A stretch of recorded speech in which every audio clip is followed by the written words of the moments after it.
Hello, hello, my dear students. Welcome to my YouTube channel mathematics.com. Class 12 relation and function का mathematics का ये जो miscellaneous का सम है, इसमें बच्चों को बहुत ही दिक्कत आती है क्योंकि ये सम खुद ही एक बहुत ही कंफ्यूजिंग सम है। चलिए इस सम को शुरू करते हैं। अगर आप लोगों ने अभी तक मेरा चैनल को सब्सक्राइब नहीं किया, please subscribe my channel and share as much as possible. चलिए शुरू करते हैं इस सम को। देखिए इस सम पे हम लोगों को 1 1 और 1 2 दोनों प्रूफ करने दिए।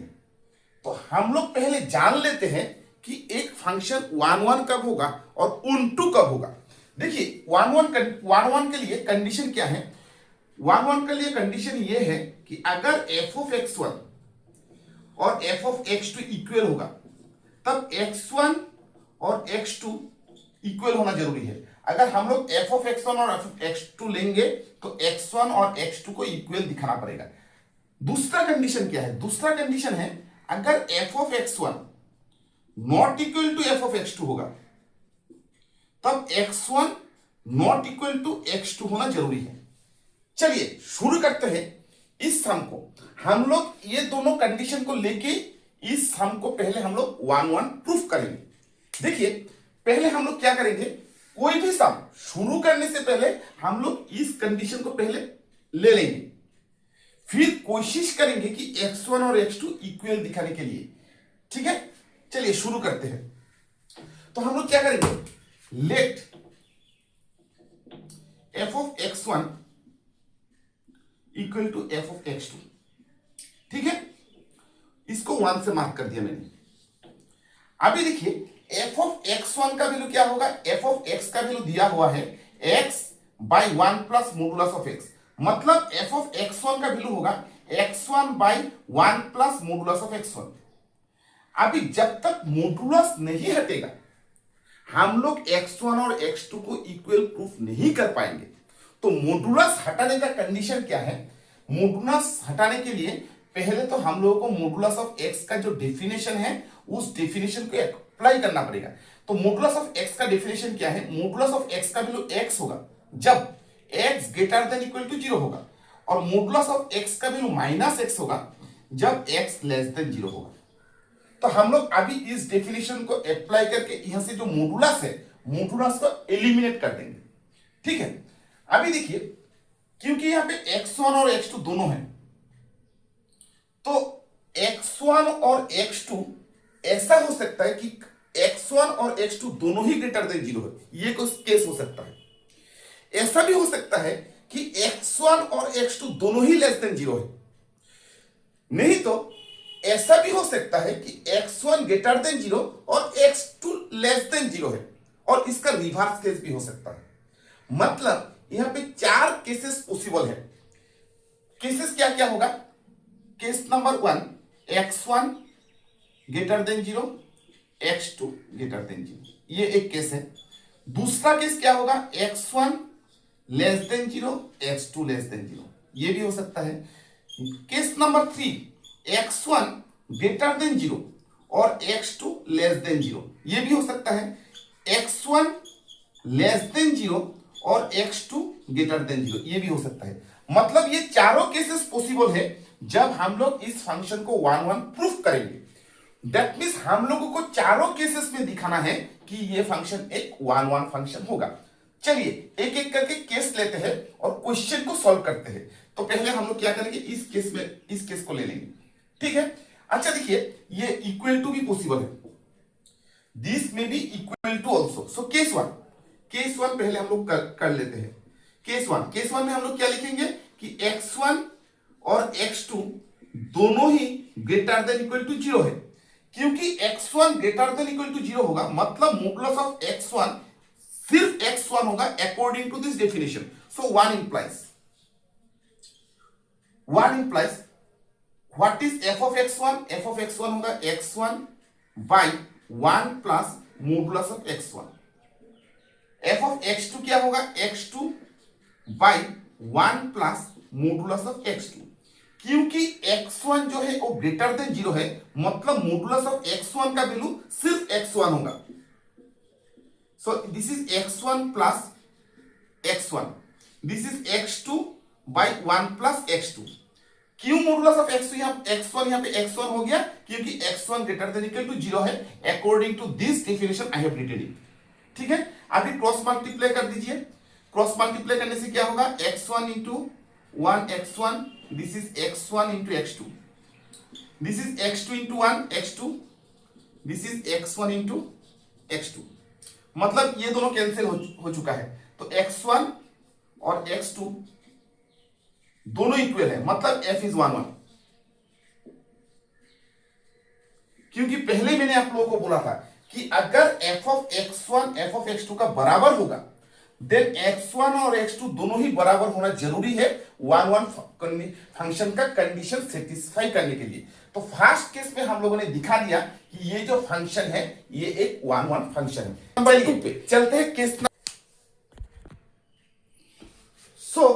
नंबर 2 में क्या होगा?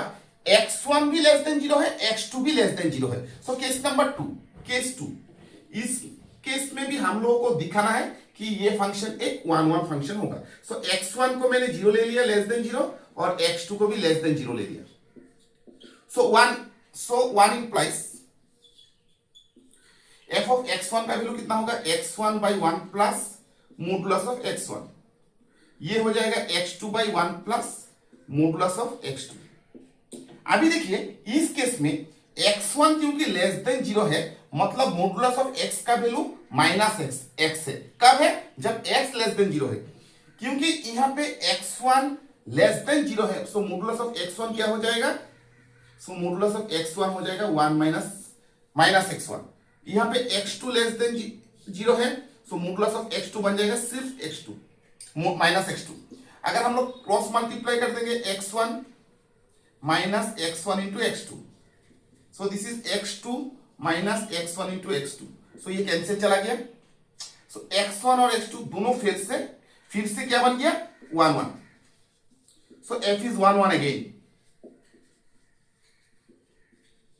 सो दो केस में मैंने दिखा दिया कि ये जो फंक्शन है ये फंक्शन एक 1 1 है।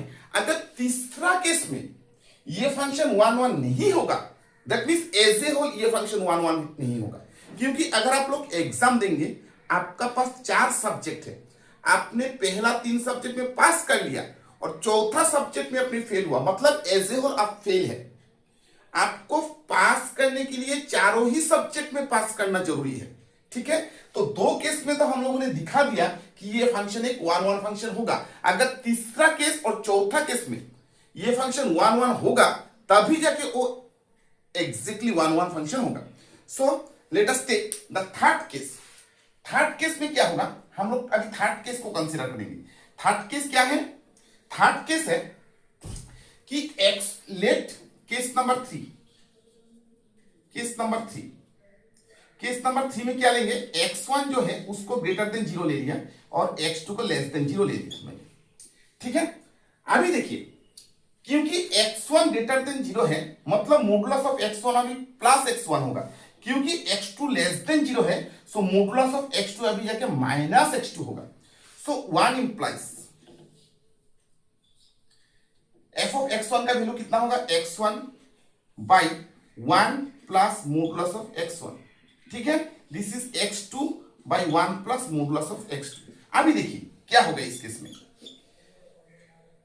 दिस इज x1, क्योंकि x1 ग्रेटर देन 0 है, सो मॉडुलस ऑफ x1 क्या बन जाएगा? 1 प्लस x1 बन जाएगा। x2 ये बन जाएगा 1 माइनस x2, क्योंकि x2 लेस देन 0 है। अगर x2 लेस देन 0 है, सो modulus of x2 minus x2 है, क्योंकि मॉडुलस ऑफ x का वैल्यू माइनस x होगा जब x लेस देन 0 होगा। अभी हम लोग कोशिश करेंगे कि x1 और x2 को इक्वल दिखाने के लिए। चलिए देखते हैं कि इस फंक्शन पे x1 और x2 दोनों इक्वल होगा कि नहीं होगा। ठीक है, तो अगर हम लोग क्रॉस मल्टीप्लाई कर देंगे ऐसा करके, तो यहां पे बन जाएगा x1 minus x1 into x2। यहां पे क्या हो जाएगा? x2 plus x1 into x2। ठीक है, अभी देखिए, so this is x1 is is equal to, इसको अगर हम लोग उस साइड में ट्रांसफर कर देंगे तो ये बन जाएगा x2, ये बन जाएगा 2x1 x2। तो ये होगी आपका, अगर हम लोग दिस इज x1, x2 का अगर हम लोग कॉमन ले लेंगे, सो दिस इज 1 प्लस 2x1। ठीक है, तो यहां पे हम लोग को क्या दिखाई दे रहा है, यहां पे हम लोग को दिखाई दे रहा है कि x2 का जो वैल्यू है वो बन जाएगा x1 बाई 1 प्लस 2x1।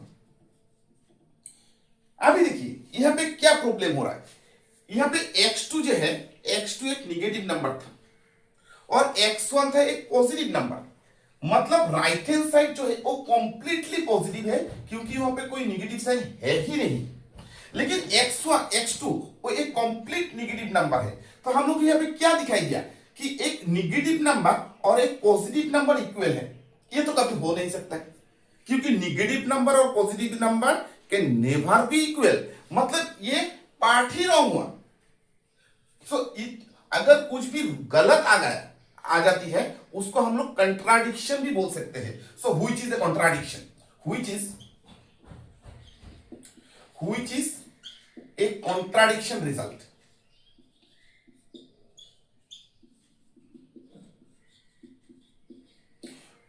ये कॉन्ट्राडिक्शन आया क्यों, दैट इज द क्वेश्चन। ये कॉन्ट्राडिक्शन आने का कारण है कि हम लोगों ने f ऑफ x1 और f ऑफ x2 को दोनों को इक्वल लिया था स्टार्टिंग में।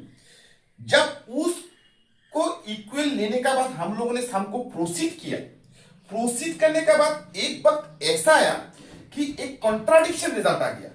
ये कंट्राडिक्शन रिजल्ट आने का कारण ही है जो हम लोगों ने लिया था वो ही गलत लिया था, मतलब f ऑफ x1 और f ऑफ x2 कभी भी इक्वल नहीं हो पाएगा इस केस के लिए। So which is the contradiction, और कॉन्ट्राडिक्शन आने का कारण ही है कि हम लोगों ने जो f ऑफ x1 और f ऑफ x2 लिया था, so our assumption is wrong, our assumption is wrong that f of x1 और f of x2 इक्वल है, मतलब ये इक्वल नहीं हो सकता है, मतलब ये नॉट इक्वल है।